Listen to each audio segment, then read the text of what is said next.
Hi everyone, welcome. What you see here is a nice assortment of veggies, and it's quite a bit. If you hold up the container, look at it edgewise, you can see it's pretty much filled to the brim and then some, with all kinds of delicious frozen veggies. Quite an assortment if you ask me. And there's not only this, but I've got some coffee for them, a couple days worth of coffee. The systems that I'm scheduled to check in on today were last fed 10 days ago, and they're one of my newer sets of bins. You can see I've got certain sets of bins like those two over there stacked up on top of each other. They're kind of a set paired up, and the ones we're checking in on today are also a paired up set of bins of European nightcrawlers. ENC is my abbreviation for European nightcrawlers, both with the same launch date. These systems are 65 days of age today. Last checked in on 10 days ago, at which point they got their 6th feeding, and today they're going to get their 7th. Past couple feedings have been only potato, kind of boring. That's why I figured I'd kind of treat them to a nice assortment of all kinds of delicious veggies. These are the systems that we're running a cotton composting test in. We put through t-shirts into each system, and the t-shirts are now on day 20. So we're probably not going to see a whole lot of progress on the t-shirts, but either way, the systems are probably due for a feeding, so we're going to get them up on the bench and get them fed. So let's get started.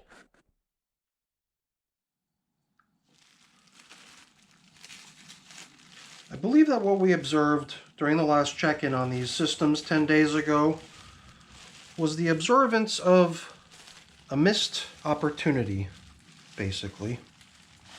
So I guess when you make reference to something as having potential or as having an opportunity for improvement, in a way you're really criticizing it with kind words.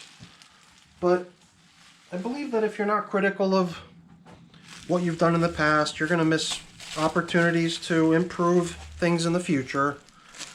So I do tend to try to critique what I'm doing pretty much on a continuous basis, and always try to seek out potential improvement opportunities. And when we last checked in on these systems 10 days ago, it did feel to me like we were in there looking at how the previous feeding had come along over the previous 10 days. And it didn't seem to me like it had made a whole lot of progress.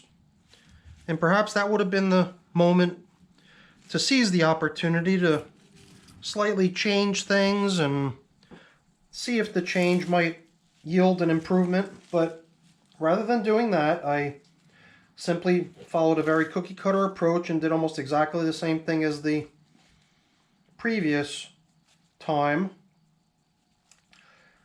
leading me to believe that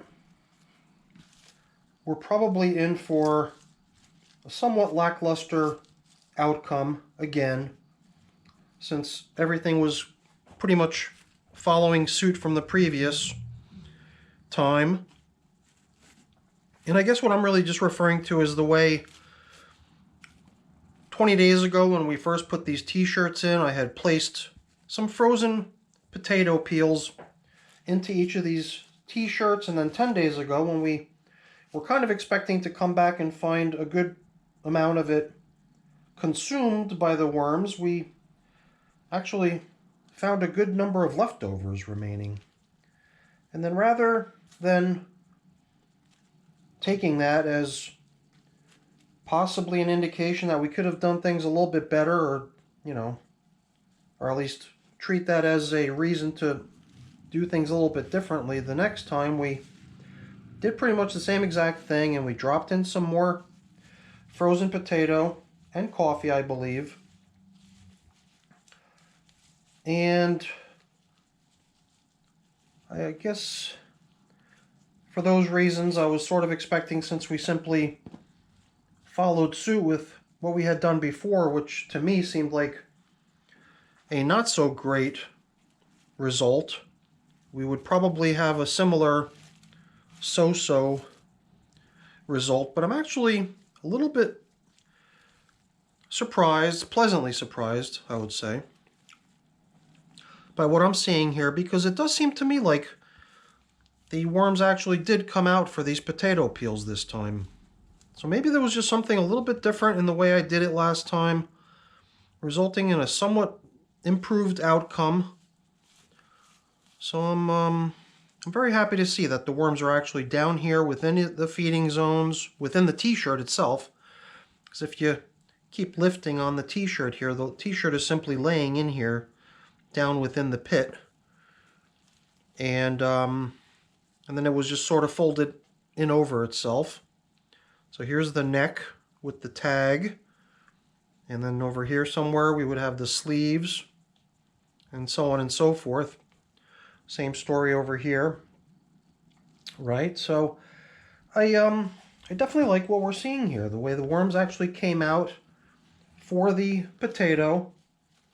I think last time too we were actually lifting up some of the leftover potato peels and actually still seeing some remaining potato stuck to the peels, which probably should have been eaten already. But here, usually when the potato peel has been nibbled clean of all the actual potato that was stuck to it, it just looks like a sort of a dry leaf or a piece of paper bag material.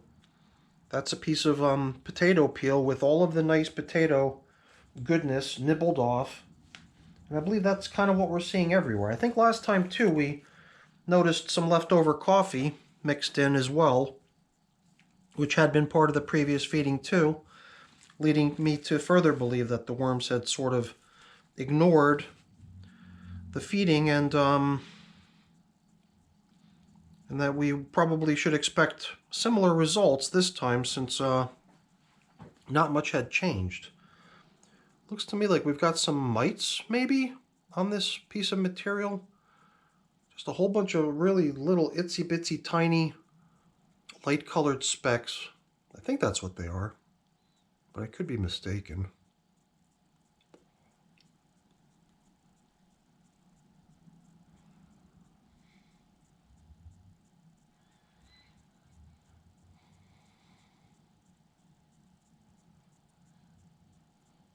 Now, you know, maybe I'm not giving myself enough credit, because I think we actually did put a little twist on the feeding last time by including leaves. Let's get this little worm back into the bin here.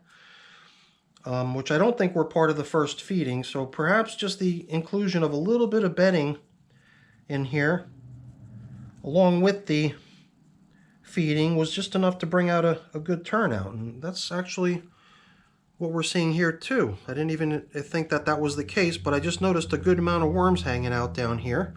Look at all these guys. Hanging out down in that feeding zone on top of the t-shirt, which is where we want them.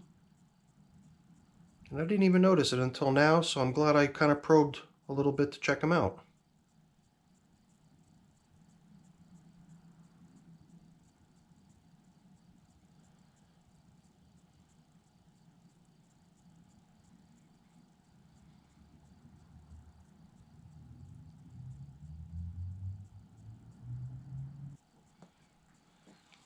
That was kind of neat.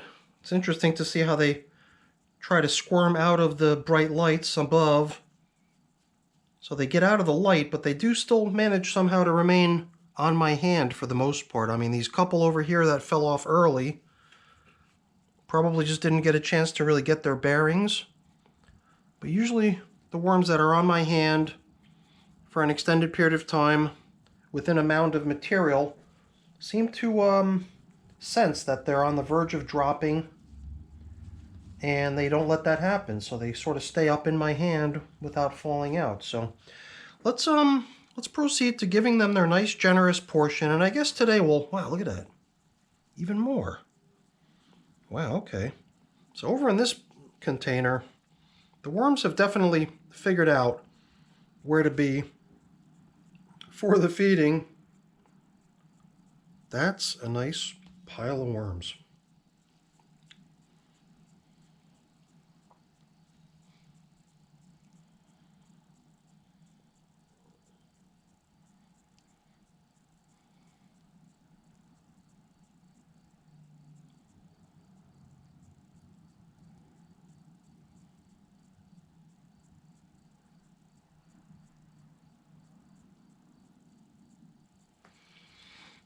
Okay, once again, it seems like with the exception of perhaps 2 or 3 worms that did drop off my hand, the rest somehow managed to stay. Despite their desire to get out of the bright lights, they knew enough to not crawl off my fingers and drop into some unknown space. So, smart little wormies, right? So, I thought that we might try something slightly different in today's feeding, which was to, rather than place all the food down inside and then cover it up entirely, I thought maybe we would lay some in, fold over one part of the shirt, put a little more food on there, and then bring over the other part of the shirt.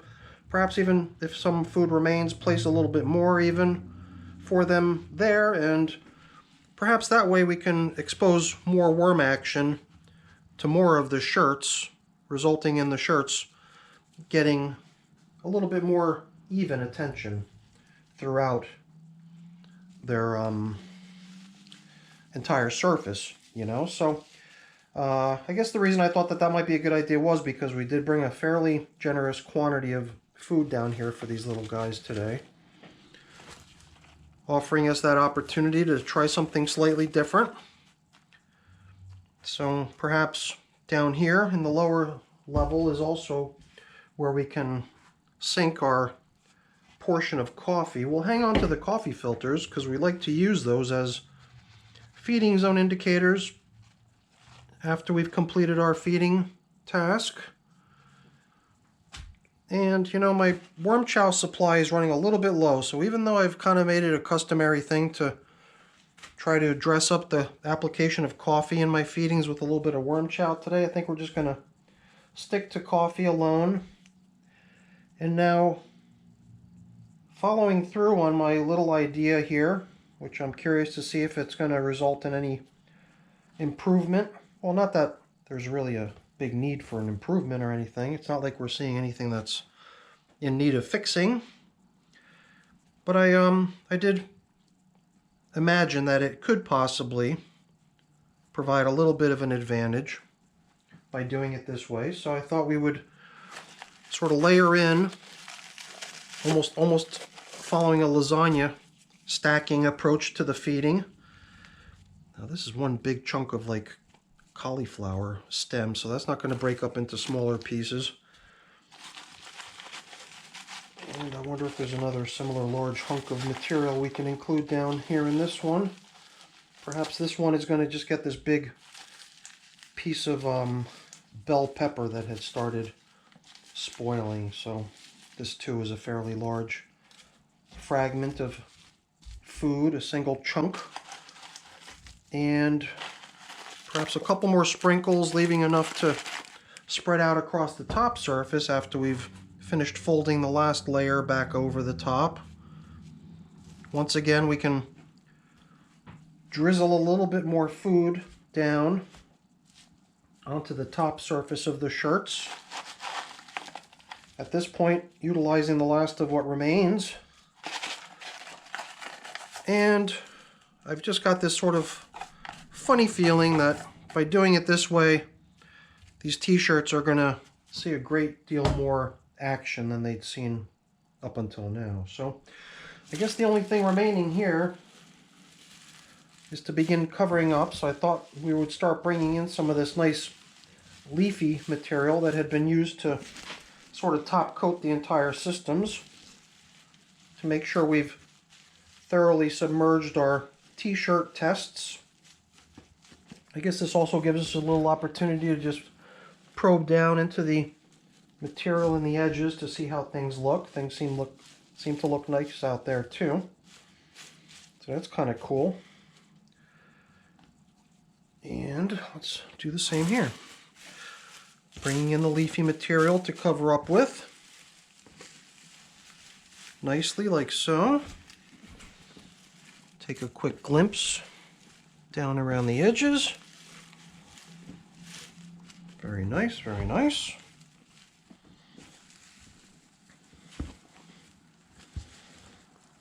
Yeah, things look great. So I believe we can get down to the business of putting on some feeding zone indicators, and for the most part, we're going to be done here. So the coffee filters I use as feeding zone indicators in my worm bins, not because I'm unable to remember where I last fed or because it's some sort of a difficult scavenger hunt. I pretty much always feed down the middle for the most part. I think it's just more of a little bit of a tradition. And this is kind of cool too. I like the way we've, to a large degree, blended in a lot of the top covering leafy matter into the surrounding stuff. Because a lot of what we unearthed from the outer edges did look like fairly heavily worked material already. Despite the fact that these systems are just a little bit over 2 months old, they're making great progress. And hopefully they're going to make great progress on those t-shirts too. But to see the outcome of that, we're just going to have to wait and see. But I'm pretty optimistic. I think we're going to do well. Alright everyone, that's it for the video. Hopefully you enjoyed it. If you did, as always, please don't forget to leave me a quick thumbs up before you go. That's always really appreciated. And if you haven't done so already, please also consider subscribing to the channel. That's very much appreciated as well. Alright everyone, thanks so much for watching. Have a great day. Bye now.